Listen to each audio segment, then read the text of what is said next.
আজকে আপনাদের এমন একটা লোকের বক্তব্য শোনাবো যে সংসদে পার্লামেন্টে দাঁড়িয়ে এই যাবৎকালে আমি যত বক্তব্য শুনেছি বলা যায় সবথেকে জোরালো বক্তব্য, যেখানে স্বয়ং অমিত শাহ এবং নরেন্দ্র মোদী বসে আছেন, মুখ কালো করে বসে আছেন।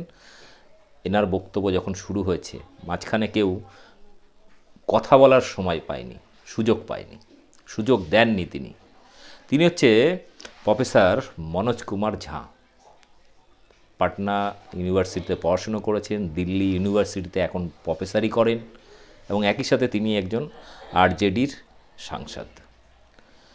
দেশ জুড়ে ধর্মীয় ভাইরাসকে এমনভাবে কাজে লাগিয়েছে যে মানুষ নিজের দৈনন্দিন সমস্যা, সামাজিক সমস্যা, দেশের অর্থনীতি, রোজগার ইত্যাদি বিষয়কে ভুলিয়ে দিতে বিজেপি আরএসএস ধারাবাহিকভাবে মুসলিম বিদ্বেষ মগজে ঢুকিয়ে দিয়েছে এবং এটাকে ইস্যু করেই চারিদিকে রাজনীতি, হত্যা, দাঙ্গা ইত্যাদি চলছে। বক্তব্যটা সম্পূর্ণ শুনুন এবং ব্যাপক শেয়ার করুন। আর আমার চ্যানেল বং নিউজ লাইভ অবশ্যই সাবস্ক্রাইব। बुलडोजर बुलडोजर बुलडोजर, किसी को बुलडोजर बाबा के नाम से सेलिब्रेट किया जाता है। अब पता नहीं वो कैसे कंफर्टेबल है उस नाम के साथ, मैं तो नहीं। फिर तो हमारा काम हम पर ताला लगा दो, बुलडोजर चला दो। ये क्यों हो रहा है इस देश में? ये हालत है सर मुसलमान की। बात बात पे वो मंत्री महोदय कहते हैं कि पाकिस्तान चले जाओ, पाकिस्तान चले जाओ। वो मंत्री महोदय डेली कागज लेके बैठते हैं, इसको पाकिस्तान भेजो, उसको पाकिस्तान भेजो। अरे हम सबको भेज दोगे पाकिस्तान तो मंत्री जी आप किसके मंत्री रहोगे? आपका इलाका खाली हो जाएगा। मेरे स्टूडेंट्स हैं, एक 4 बरस जेल में काट करके आया, कोई आरोप नहीं था, लेकिन उसका 4 बरस वापस कर सकेंगे हम? तेरा नाम क्या है? मोहम्मद नाम है तेरा, आधार कार्ड दिखा। जो लोग सूर्य नमस्कार को नहीं मानते उन्हें समुद्र में डूब जाने चाहिए। एक मोहतरमा है, वो कहती है चाकू तेज रखना, पता नहीं कब जरूरत हो जाए। ये हालत है सर एक एवरेज मुसलमान की। तो जाहिद तंग नजर ने मुझे काफिर जाना और काफिर ये समझता है मुसलमान हूं मैं। हमने पूरे के पूरे इकोसिस्टम में इतना जहर भर दिया है। जहरीली हवा पहले तो उनको नुकसान करती है जिसके लिए आपने हवा छोड़ी है, लेकिन सर हवा वतन की सरहद को नहीं देखती है, धर्मों की सरहद को नहीं देखती है। वो जहर इधर भी लौट के आ रहा है। शाम से नुमाइश चलती है टेलीविजन चैनल्स पे, हिंदू मुसलमान, इंडिया पाकिस्तान। यहां हमारा सवाल रोटी का है, रोजगार का है, लेकिन कहां से ये सह मिल रही है इन टेलीविजन चैनल्स को कि शाम से लेकर के देर रात तक नुमाइश, घृणा की, नफरत की, मॉब लिंचिंग, हेट क्राइम्स ये क्यों बढ़ रहे हैं 8 वर्ष में, 9 वर्ष में अचानक मेरे देश में? ये गांधी, नेहरू, आजाद, अंबेडकर का देश है। Every political power has an expiry date. व्यक्तियों का, विचारधारा का एक एक्सपायरी डेट होता है।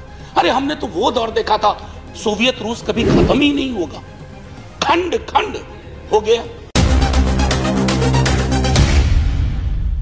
लेकिन एक झिझक मैंने देखी, एक संकोच सा देखा।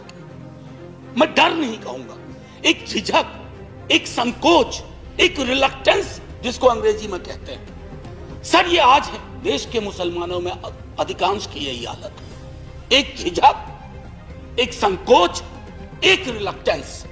अड़ोस पड़ोस देख लीजिए, जो मजहब के नाम पर मुल्क बने आज उनकी क्या हालत है।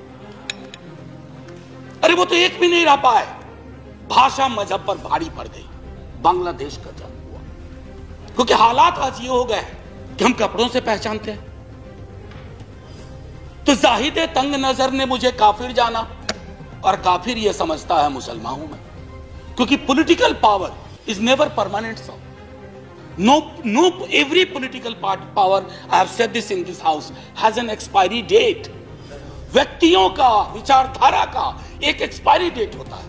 अरे हमने तो वो दौर देखा था, सोवियत रूस कभी खत्म ही नहीं होगा, खंड खंड हो गया। कि डर और खौफ के इस माहौल ने इस देश में, जो मैंने झिझक की बात की अब्दुल वहाब साहब की, वो झिझक जो मैंने कहा कि वो मैं अपने स्टूडेंट्स में देखता हूं सर। और मैं देखता हूं कि वो सब्जेक्ट कुछ और देना चाहते हैं, लेकिन चुनते हैं ऐसा विषय जो उनके हिसाब से उनके मुस्लिमनेस को बचा ले। ये क्यों हो रहा है सर? ये नहीं होना चाहिए ना सर। ये क्यों हुआ है? हमने पूरे के पूरे इकोसिस्टम में इतना जहर भर दिया है। जहरीली हवा पहले तो उनको नुकसान करती है जिसके लिए आपने हवा छोड़ी है।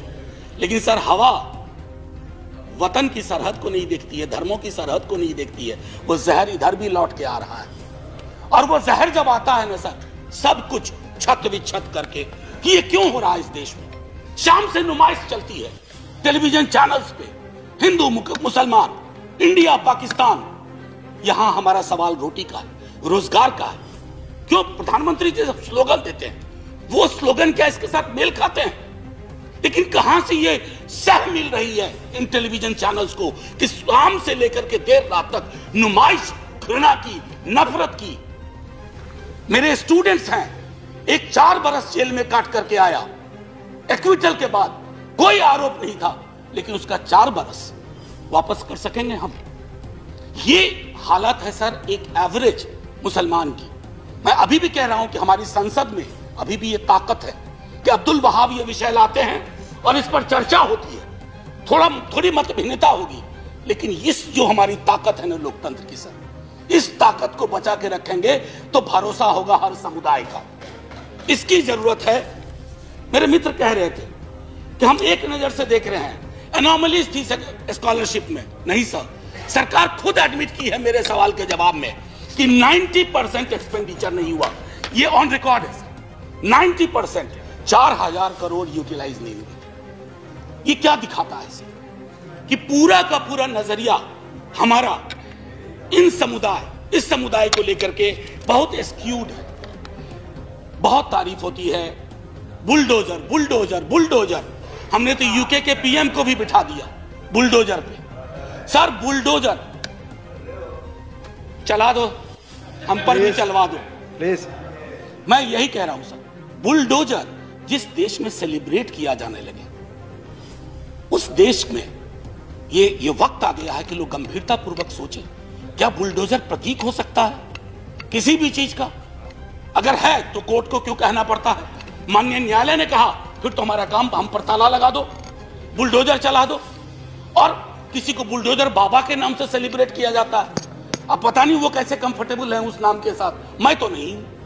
सर मेरा ये कहना है कि जितने भी ह्यूमन राइट वॉच की रिपोर्ट देखें आपको स्पष्ट तौर पे मिलेगा, देश की और बाहर की मॉब लिंचिंग, हेट क्राइम्स, ये क्यों बढ़ रहे हैं 8 वर्ष में, 9 वर्ष में अचानक मेरे देश में? ये गांधी, नेहरू, आजाद, अंबेडकर का देश है। मैं जानता हूं नेहरू को लेकर के आपके अंदर बड़ी दुविधा रहती है। एक डिमोलिशन स्क्वाड है नेहरू को खत्म करने का, और मैंने इसी सदन में कहा है नेहरू कांग्रेस की प्रॉपर्टी और कॉपीराइट नहीं है, नेहरू इस देश की विरासत है। जितना हक नेहरू पे कांग्रेस का है, एक एक हिंदुस्तानी का है। मैं जानता हूं कि कांग्रेस के दूसरे प्रधानमंत्रियों के लिए आपको उतना नहीं करना पड़ेगा, नहीं मेहनत करते हैं अटैक करने में, नेहरू पे करते हैं, क्योंकि नेहरू अभी भी दीवार बन के खड़े हैं पार्लियामेंट्री डेमोक्रेसी को प्रोटेक्ट करने के लिए। उस दीवार को जब तक आप नहीं गिराएंगे तब तक आप अपना रियलाइज नहीं कर पाएंगे goal, whatever ulterior motives you have. हमारे बिहार के एक मंत्री हैं, सब लोग, मैं नाम नहीं लूंगा, बात बात पे वो मंत्री महोदय कहते हैं कि पाकिस्तान चले जाओ, पाकिस्तान चले जाओ। ना उनको क्षेत्रफल का अंदाजा है पाकिस्तान का, ना उनको कॉम्प्लिकेशन पता है कि पाकिस्तान कैसे भेजोगे अरबों लोगों को। मुझे तो एक ह्यूमन राइट एक्टिविस्ट अस्मा जहांगीर जी को आप जानते होंगे, मैं उनके स्मृति में एक भाषण के लिए मुझे बुलाया गया, मुझे मना कर दिया गया। तो पता नहीं वो मंत्री महोदय डेली कागज लेके बैठते हैं, इसको पाकिस्तान भेजो, उसको पाकिस्तान भेजो। अरे हम सबको भेज दोगे पाकिस्तान तो मंत्री जी आप किसके मंत्री रहोगे? आपका इलाका खाली हो जाएगा। अब वो सीमांचल गए, सीमांचल में पलायन हो रहा है। उन्हीं की पार्टी के लोगों ने कहा कि ये गलत बात है, कोई पलायन नहीं हो रहा। लेकिन आपको वो कैराना मॉडल ढूंढना था सीमांचल में। एक मोहतरमा है, वो कहती है चाकू तेज रखना, पता नहीं कब जरूरत हो जाए। ये है सर, और इनको मन से माफी नहीं मिली थी एक बार। दूसरे हैं, if you won't remain silent if somebody tries to kill our mother. ये गाय के बारे में है, सुना 14 तारीख को कॉ हक डे है। मैं भी कोशिश करूंगा सर, हालांकि हमको मरखानी गाय मिल जाती है अक्सर जिंदगी में। भाग्य की बात है। तेरा नाम क्या है? मैं कुछ चुनिंदा उदाहरण दे रहा हूं, ये महत्वपूर्ण लोग हैं। तेरा नाम क्या है? मोहम्मद नाम है तेरा, आधार कार्ड दिखा। Hindus who don't vote for me have Mia blood in their veins. महत्वपूर्ण व्यक्ति हैं, मंत्री के पद के अल्लाह भाग। ना अली ना बाहुबली, केवल बजरंग बली, ये भी महत्वपूर्ण व्यक्ति हैं। जो लोग सूर्य नमस्कार को नहीं मानते उन्हें समुद्र में डूब जाने चाहिए। ये तो बहुत बड़े व्यक्ति हैं और अपने आप को नया ऑपरेटिंग सिस्टम बनाना चाहते हैं। हमारे प्रधानमंत्री जी के बरक्स और इकोनॉमिक बाइकॉट की अक्सर बात होती है, जालीदार टोपी की बात होती है। दिक्कत ये हो गई है सर कि कश्मीर, रोहिंग्या और फलस्तीन जैसे भी मुद्दे को आप मुस्लिम एंगल से देखते हैं। नहीं सर, ह्यूमन राइट एंगल से देखिए, उसमें भी समाधान के लक्षण है। यहां तो घर तक लोगों को नहीं मिलते। मैं तो इसी चीज की पैरवी हमेशा करता हूं, you listen to us, I listen to you. Democracy is all about speaking and listening, more of listening than speaking. मेरा नाम मुसलमानों जैसा है, मुझको कत्ल करो और मेरे घर में आग लगा दो, मेरे उस कमरे को लूटो जिसमें मेरी बयानें जाग रही हैं और मैं जिसमें तुलसी की रामायण से सरगोशी करके कालिदास के मेघदूत से कहता हूं मेरा भी एक संदेश है। मेरा नाम मुसलमानों जैसा है, मुझको कत्ल करो और मेरे घर में आग लगा दो, लेकिन मेरे रग रग में मां गंगा का पानी दौड़ रहा है।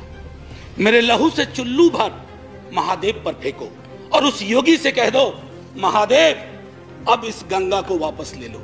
ये जलील तुर्कों के बदन में गाढ़ा गया लहू बनकर दौड़ रही है।